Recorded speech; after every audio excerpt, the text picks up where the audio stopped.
Hello, karibu sana tena kwenye series yetu ya Growing Up Spiritually. Na leo tutaendelea zaidi na kujifunza kutokea kwenye story hii ya Martha na Mariamu na umuhimu wa kuwa na quiet time, umuhimu wa kuwa na muda wa utulivu kwa ajili ya kumsikiliza Yesu Kristo. Naomba nikusomee tena hapa kidogo alafu tutaendelea. Biblia inasema naye alikuwa na umbu lake aitwaye Mariamu. Huyo Martha sasa alikuwa na umbu lake aitwaye Mariamu, aliyeketi miguuni pake Yesu akasikiliza maneno yake. Aliyeketi miguuni pake Yesu akasikiliza maneno yake. Leo tutaangalia hiyo kuketi na kusikiliza. Aliyeketi akasikiliza. Aliyeketi akasikiliza. Unajua kuketi na kusikiliza ni matendo mawili ambayo yanafanana kitu kimoja. Yote mawili ni matendo ya kudhamiria. Yaani huwezi ukaketi na kusikiliza bila kuwa umedhamiria kufanya hivyo. Bila kuwa umedhamiria. Yaani unaamua kukaa na unaamua pia kusikiliza. Kwa mfano ukiwa unaongea na mtu mnatembea, akakwambia bwana hebu tukae hapa kidogo unielezee vizuri.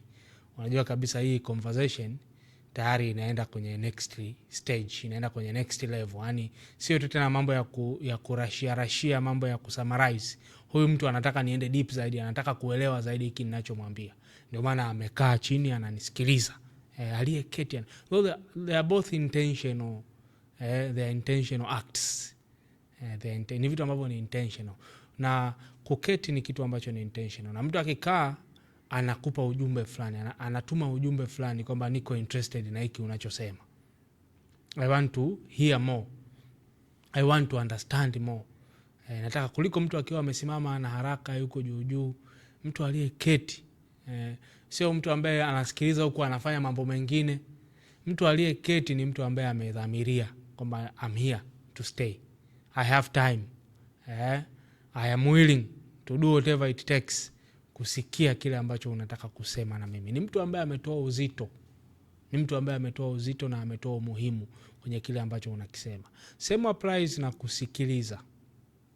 Kusikiliza, unajua kusikiliza sio kusikia. Kuna tofauti kati ya kusikia na kusikiliza. Hearing and listening. Hivyo ni vitu viwili tofauti. Kusikia ambao ni hearing kwa Kiingereza sio voluntary. Yaani wewe unasikia kwa sababu una masikio na yako wazi. Kwa sauti yoyote inayopita utaisikia. Hata saizi hapo ulipo inawezekana kuna sauti nyingine tu nyingi zinaendelea huko na unazisikia kwa sababu masikio yako wazi. Lakini kwenye vitu vingi sana vinavyoweza kuwa vinaendelea, unaweza ukaamua sasa kusikiliza kimoja wapo. That is listening. Listening is intentional. Unadhamiria kusikiliza. Ili ufanyeje?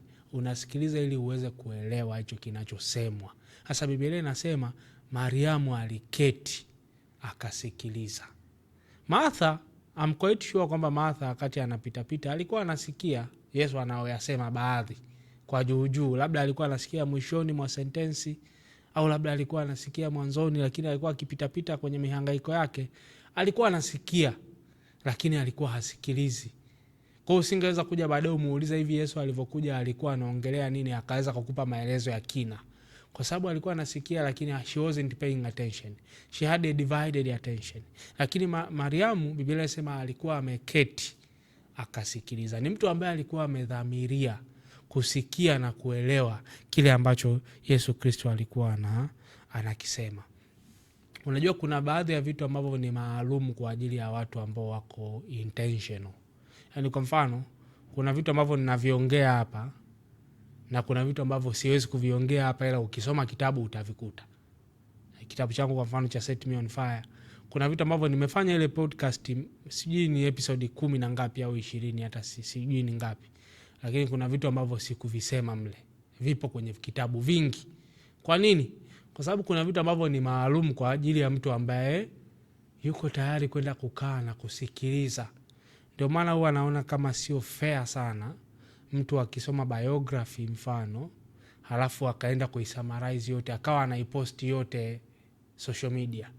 Sioni kama hiyo ni fair, kwa sababu social media sio kila mtu yuko tayari kusikiliza ili aelewe. Kwa kuna vitu ambavyo ili mtu avijue inabidi akachukue biography akae chini asome, akakutane navyo peji ya 100 huko. Huyo ni mtu ambaye yuko tayari kusikiliza. Intentional ni mtu ambaye kuna kitu fulani anakitafuta.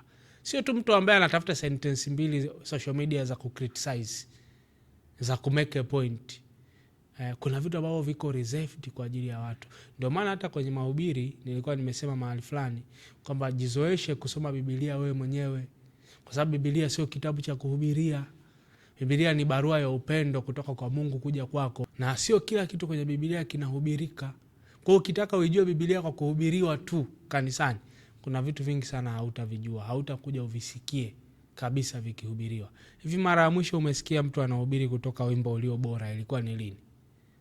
Sio mara nyingi sana. Na sio, huwezi kumlaumu mhubiri, sio vitu vyote vinahubirika, lakini vile vitu vyote ni vya kwako, vimeandikwa kwa ajili yako.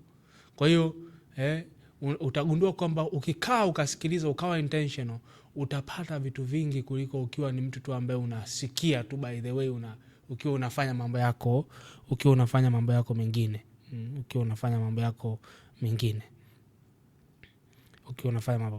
Kwa umeipa sauti ya Mungu uzito kiasi gani kwenye maisha yako? Kwa sababu kama Mariamu alikuwa ameipa sauti ya Mungu uzito, ndio maana alikaa chini akaisikiliza na akaisikia. Kwa nini? Kwa sababu alikuwa ameipa uzito, alikuwa ameipa umuhimu kuliko vitu vingine. Unajua hata namna tu unavyosikiliza inaonyesha kwamba unathamini kiasi gani. Hebu fikiria unaongea na mtu alafu wakati unaongea naye anatoa simu yake anaendelea kuangalia vitu vichache, sio anajibu message. Simu yake iko on, iko hapa mbele yake. Hata kama hafanyi chochote, lakini ameshika simu yake, yani hiyo tu inakupa ujumbe kwamba yani they cannot wait for you to finish. Lakini kwa mfano unaenda kuongea na mtu, simu yake sio tu kwamba anaiweka chini, anaifunika kabisa au anaiweka mfukoni. Hiyo posture tu yenyewe inakufanya uone kwamba huyu mtu anathamini hiki ninachokisema. Haya mazungumzo yetu ni ya muhimu kwake. Anataka kusikia zaidi. Mimi binafsi mojawapo kati ya vitu vyangu tu ambavyo wanavipractice, kama tunapiga story wewe na mimi, halafu ninakusimulia kitu, halafu ikatokea interruption labda hapo katikati, tukija kuresume, siendelei kukusimulia hadi wewe uniambie hivi pale tulipokuwa ulikuwa unasemaje. Hiyo inaonyesha kwamba you are interested in what we are saying. Usipoonyesha kwamba you are interested, siendelei. Sio kwamba ni yani it's just a way kwamba kwa nini, kumbe historia yenyewe haikuwa hata ya muhimu kiasi hicho, hata uikumbuki. Sasa kwa nini tusiendelee, tuna mambo mengine. Kwa hiyo nachojaribu kusema ni kwamba hata namna unavyosikiliza inaonyesha kwamba uko interested kuendelea kusikia au haiko interested kuendelea kusikia. Kwa kama sauti ya Mungu ni ya muhimu kwako, basi utatenga muda ili ukae wewe na Mungu tu katikati ya majukumu mengine yanayokuhusu. Kama sauti ya Mungu ni ya muhimu kwako, hautawasha data wakati wa ibada ukaingia social media. Kama sauti ya Mungu ni ya muhimu kwako, hautasoma Biblia halafu tu umalize ukiwa hukumbuki kwamba umesoma nini. Kama sauti ya Mungu ni ya muhimu kwako, utahakikisha kwamba neno la Mungu linakuwa sehemu ya maisha yako. Utaandika, utatafakari, kwa sababu hautafuti kusoma, unatafuta kusikia sauti ya Mungu. Kusikia sauti ya Mungu. Unajua kukaa chini na kusikiliza kimekuwa kitu kigumu sana kwenye dunia tunayoishi sasa hivi. Ndio maana pia wengi wetu hatumsikii Mungu. Yaani kukaa chini na kusikiliza. Tunaishi kwenye dunia ambayo iko kasi sana, iko spidi.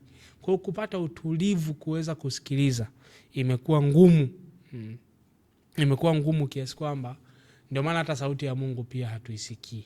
Yaani tuko used kwenye superficial conversations. Wakati nimemuoa mke wangu,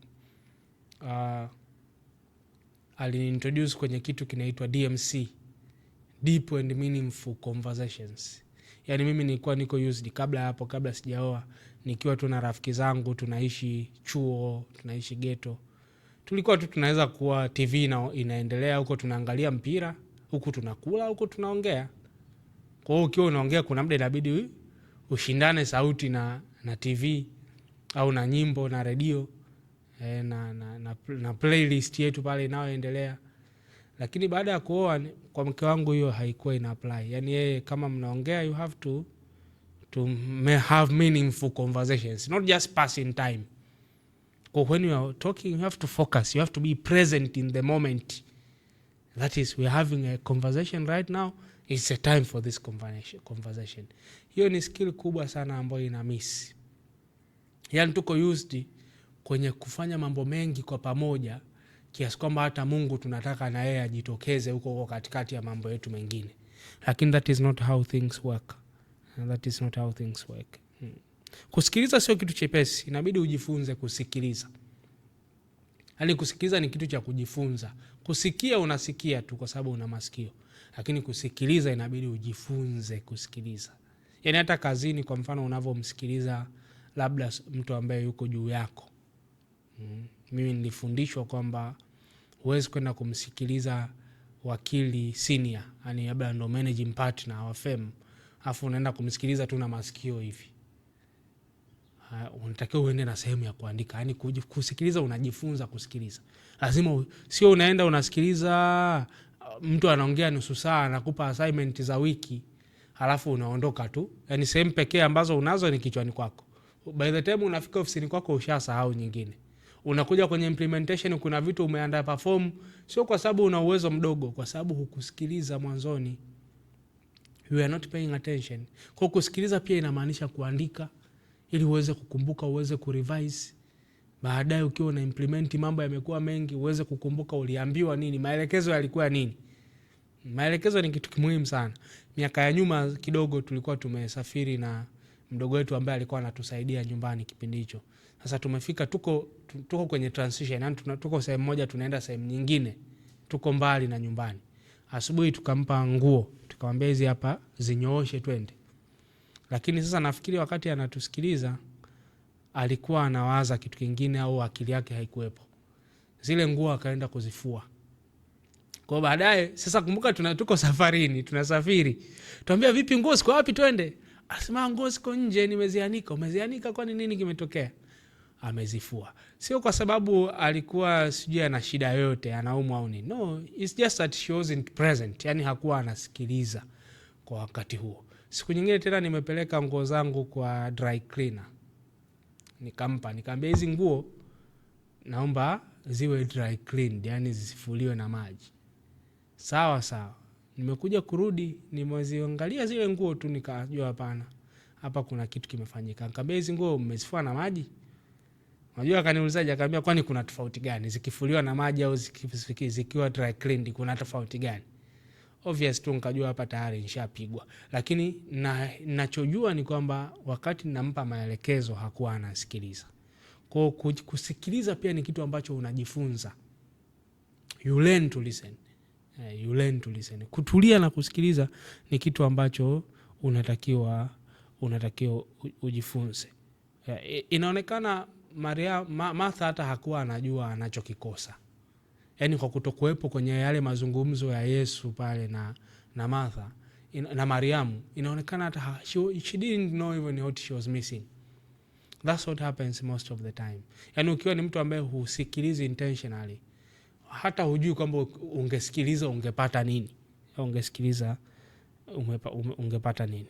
Kwa hiyo tunatakiwa tujifunze kusikiliza. Tusiwe addicted to the superficiality of just being present. Ya kuwepo tu bila kusikiliza, bila kujua ni kitu gani ambacho kinaendelea. Kwa Mariamu aliketi akasikiliza. She was intentional about it. Alikaa chini akasikiliza kile ambacho Yesu Kristo alikuwa anasema.